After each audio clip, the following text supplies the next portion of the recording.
So let's take a look at how the hearings are going so far. Of course, if confirmed, Judge Jackson will be the first black woman to ever serve on the Supreme Court. And joining us now to discuss it all, ABC News senior Washington reporter Devin Dwyer, ABC News political director Rick Klein, former GOP communications director Tara Setmeyer, and CEO of Democracy for America and ABC News contributor Yvette Simpson. Thank you all for being here. Devin, I want to start with you. You're there in the room, and things have gotten a little heated at times. At one point, Senator Lindsey Graham even stormed out of the room. So what is it like there?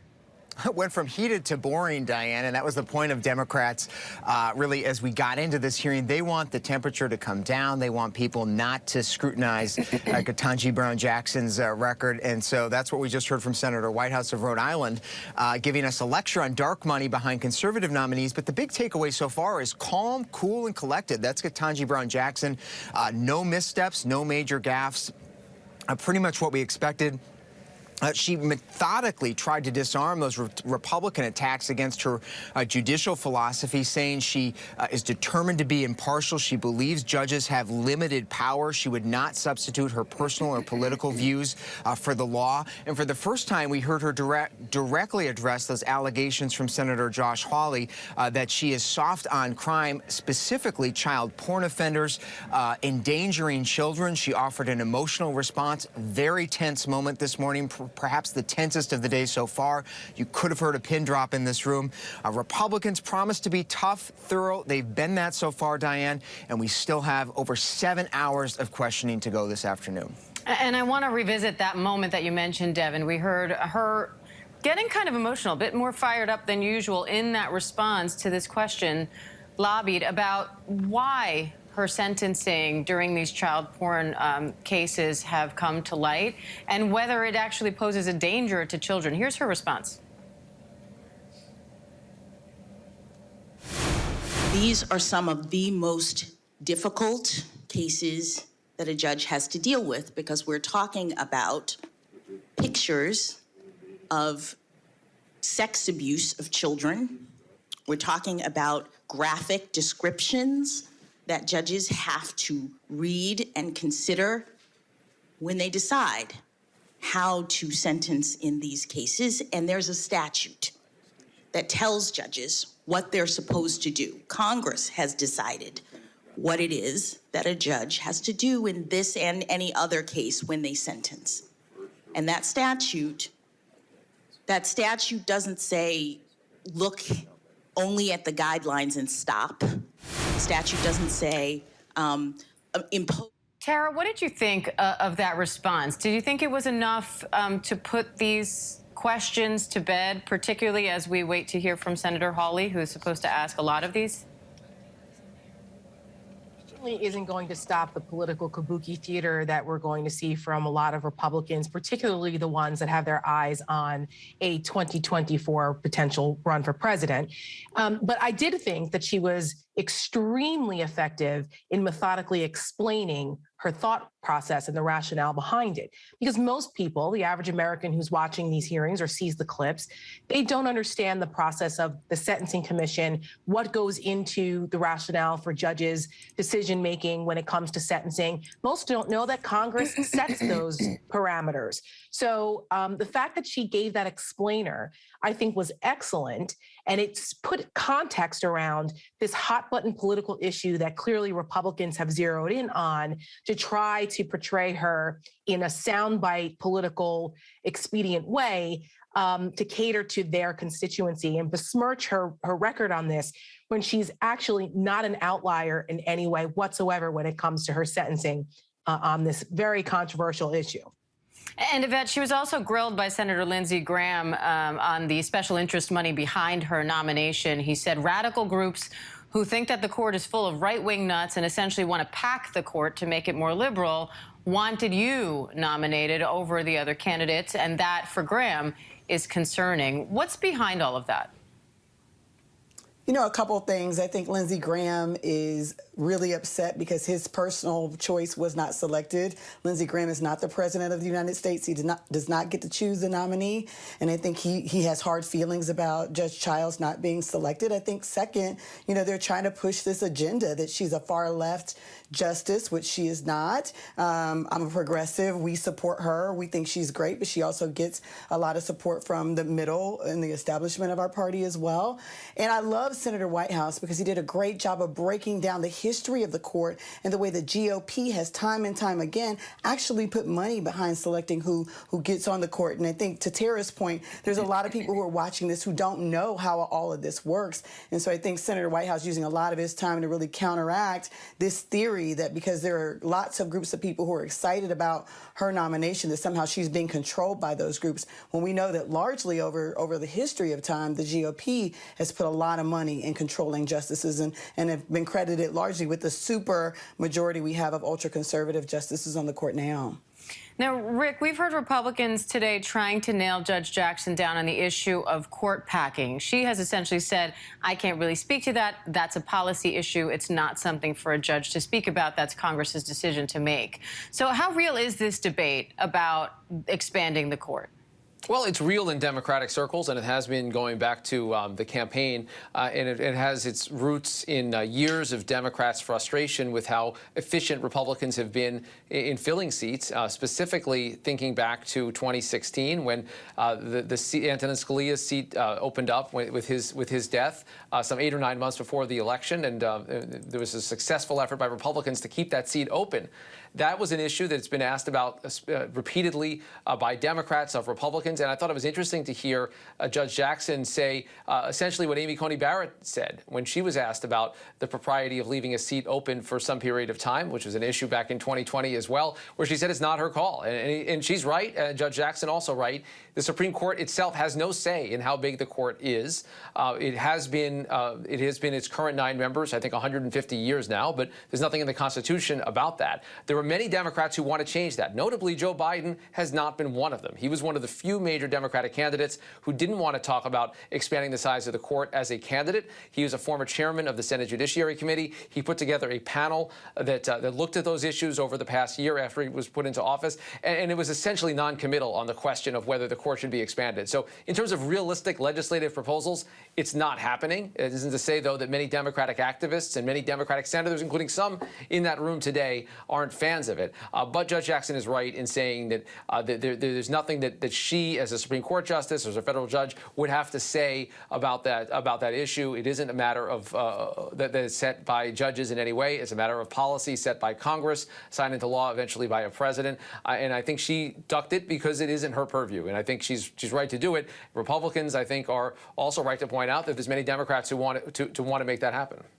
And Devin, another big issue that's come up is Judge Jackson's representation of Guantanamo Bay detainees, particularly during her time as a public defender. And yesterday, we heard a little bit of a preview of this line of questioning, and essentially that the response was expected to be both from Judge Jackson herself, but also from the Democratic senators who are obviously supporting her nomination, that her work as a lawyer, it's her job to represent whoever she is assigned to represent. But today, the questioning took a little bit of a different turn, with Senator Lindsey Graham and Senator Cornyn focusing on a petition that she made on behalf of a client, and they are saying that in that petition, she essentially called the then Secretary of Defense and then President George W. Bush war criminals. Can you walk us through some of the background here on what happened and what the arguments being made are here? Yeah, for several years, she was a federal public defender, as we've been talking about. In that role, she's assigned clients to represent. And during her time, she represented several detainees held at Guantanamo Bay. She talked about that today, as you alluded to, Diane. But she also added context that her view of the 9/11 attack was that it was just that, an act of war, an attack, that she has firsthand, not just abstract connections to the attack and to military service. Her brother did tours of duty in the Middle East. She brought that up today. But then she went on to say that part of the beauty of the American system, in her words, are that people are entitled to representation and no matter who they are, that it's part of America's greatness, that federal public defenders don't simply get to pick their clients. She said it's a service, and that she was standing up for constitutional value of representation in taking those cases on. Those were her words. And she is right there. That is something that has been a hallmark of our system. It's one of the things that makes America distinct when it comes to legal system. As for the criticism that she may have called former President Bush and former Secretary Rumsfeld a war criminal in legal briefs, she said she hadn't seen that exact context. I have not seen those documents. Senator Cornyn of Texas, who raised these questions, didn't present where he said that. He simply said that she had used those words. But she did say, Diane, that she didn't mean any disrespect to either of those gentlemen if she used the words or implied the words. Simply that's part of what a defense attorney does, is makes the strongest case they can at the time, and that they don't necessarily personally believe those arguments. They're making the legal argument on behalf of a client. And Tara, she was also asked about Roe v. Wade, and she cited court precedent, she cited stare decisis, but she didn't give an explicit answer as to whether she thinks that is, quote, super precedent, meaning it can't be changed by the court or would be highly unlikely to be changed by the court. How important is the way she's answered questions on that topic, given that the court is set to make some rulings related to abortion rights? Well, I think she's answered the questions the same way other justices have, that the Roe v. Wade question has always been a potential pitfall and a litmus test on one side or the other because of the importance of the issue and because it's been a legal white hot issue for decades. Now we're seeing Roe v. Wade tested to a legal point that we have not seen since it was initially ruled upon.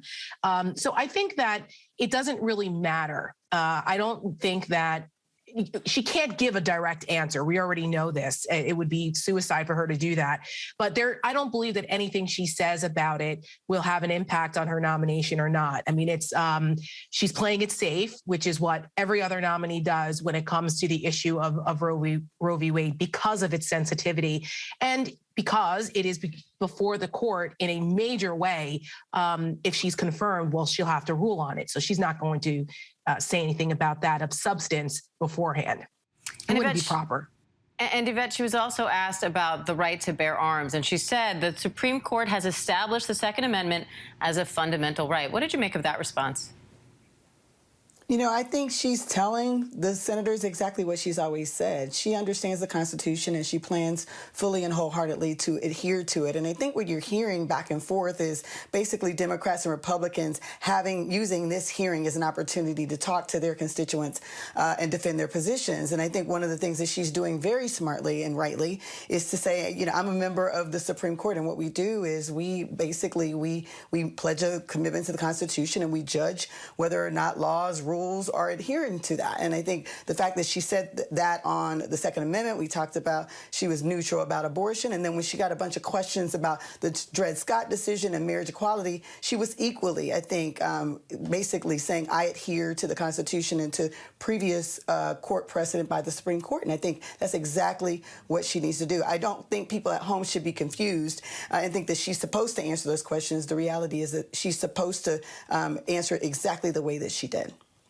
Devin, she was also asked about her judicial philosophy, and she walked us through these 3 steps. And she keeps emphasizing that the big aspect is that she tries to be impartial in her rulings and follow this methodology so that she tries to be impartial, consider all sides, and then consider her limitations as a judge. Do you think that'll satisfy particularly the Republicans who are trying to find out more about how strictly she observes the letter of the law in the Constitution?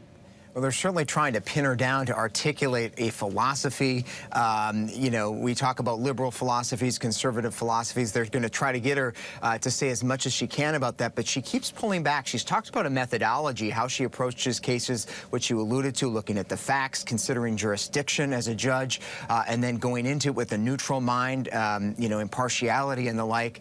She previously told this committee just less than a year ago that she doesn't have a judicial philosophy per se, but we do keep seeing Republicans start to try to tease out how she would interpret the Constitution. Does she have an expansive view? Would she sort of embellish in her interpretation, or would she stick very closely to the text, a conservative view, the original meaning, as the founding fathers put it, if you will? You know, most judges are somewhere in between. They consider a mix of factors, but this hearing for Republicans is very much about trying to pin her down. So far, she's done a pretty good job of dodging some of those questions.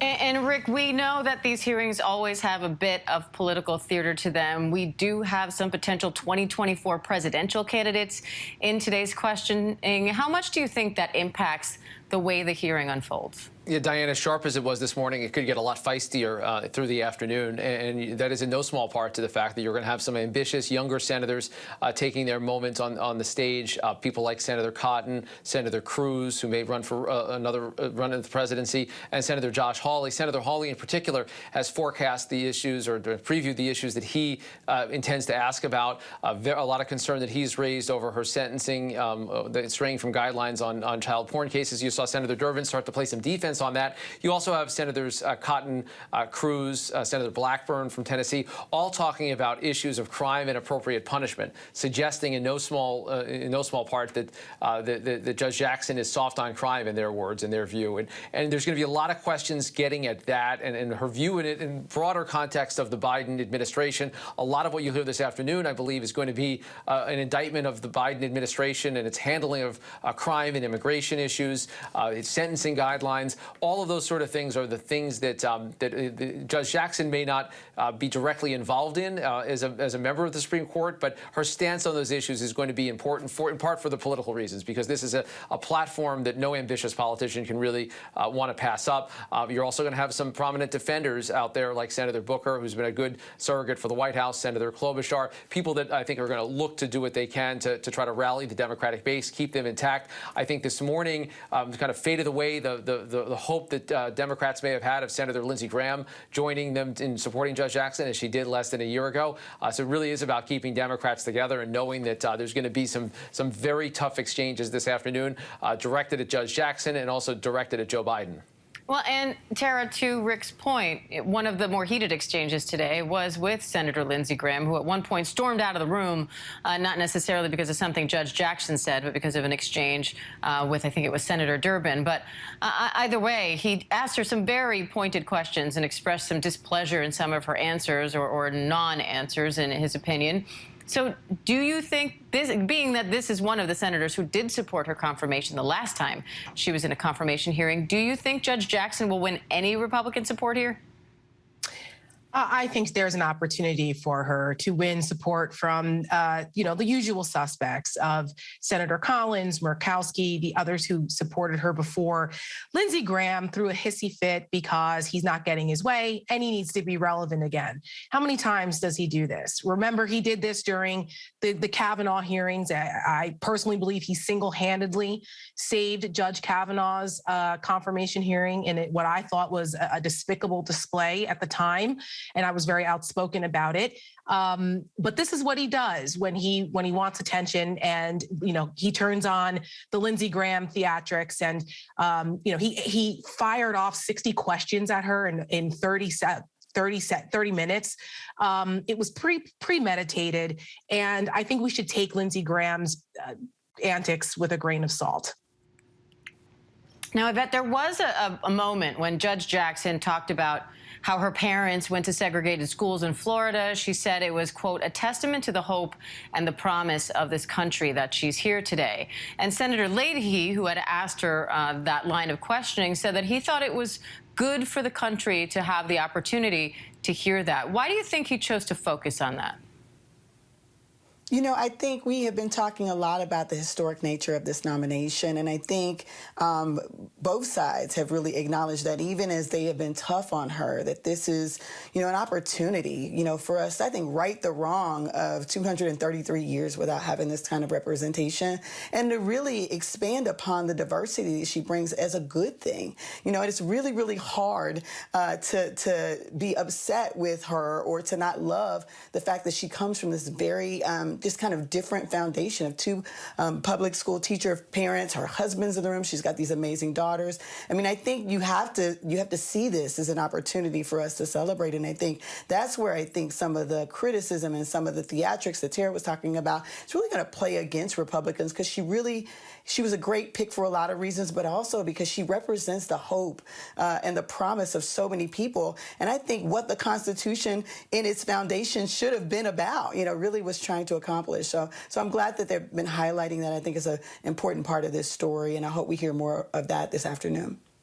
And Devin, Judge Jackson says that her record shows, she said it over and over again, that she's an independent jurist. Why is that so important, do you think, for her to try to get that message across to the committee? Well, in addition to the attack on her record as being allegedly soft on crime, Republicans have branded her as an activist, a liberal activist. That's sort of their second major line of attack, both in line with President Biden's agenda, but also with these groups that are, supposedly supporting her, Demand Justice among them.